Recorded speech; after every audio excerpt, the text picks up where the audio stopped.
ফ্রিতে বিনামূল্যে একদম শাক, কোনো টাকা পয়সা কিচ্ছু লাগবে না, একদম বিনা পয়সায় শাক। এবার চলে আসলাম শাক কাটতে। এই যে কত সুন্দর শাক, এই চাকু নিয়ে এসেছি, কেটে নিয়ে আজকে শাকগুলো রান্না করব গিয়ে।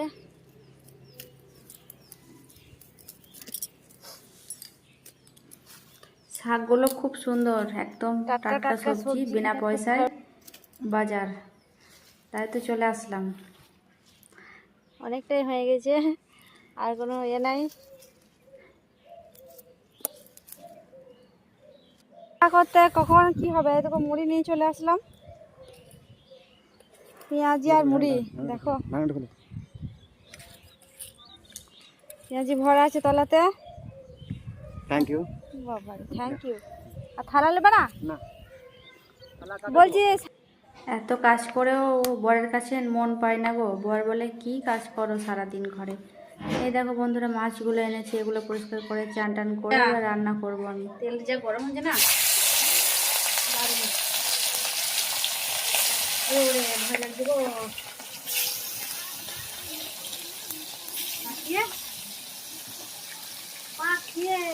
মাছ ভাজা খাবি? খাবি না তো? ঠিক আছে, তুই খাবি? তুই খাবি? মাছ খাস? মাছ খাস?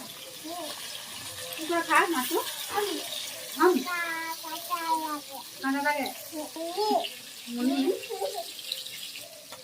আমার কাছে আসিস না। মাছগুলো ভেজে একদম রেডি করে নিয়েছি। তারপর আরো মাছ যেগুলো আছে সেগুলো দিয়ে ভাজা করব। সব মাছ রান্না করব না, অল্প করব, অল্প রেখে দেবো, দিয়ে আবার কালকে রান্না হবে। এখন শীতের দিন তো, মাছ ভাজা থেকে যাবে। কড়া কড়া করে মাছগুলো ভাজা হয়ে গেছে। এই মাছগুলো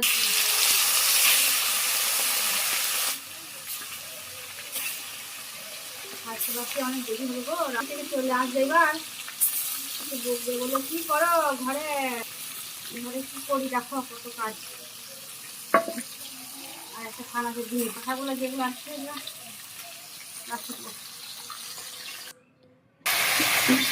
এদিকে ফুলকপি আলু তেল দিয়ে কষে একদম রেডি করে নিয়েছি। মশলা দিয়ে ঝোল করলে এবার কাঁচা লঙ্কা আর ধনেপাতা দিয়ে দিলাম। বন্ধুরা, আমার এই ভিডিও যদি ভালো লাগে তাহলে অবশ্যই লাইক কমেন্ট করে পাশে থেকেও ফলো করে, এরকম ভিডিও নিত্য নতুন পাওয়ার জন্য।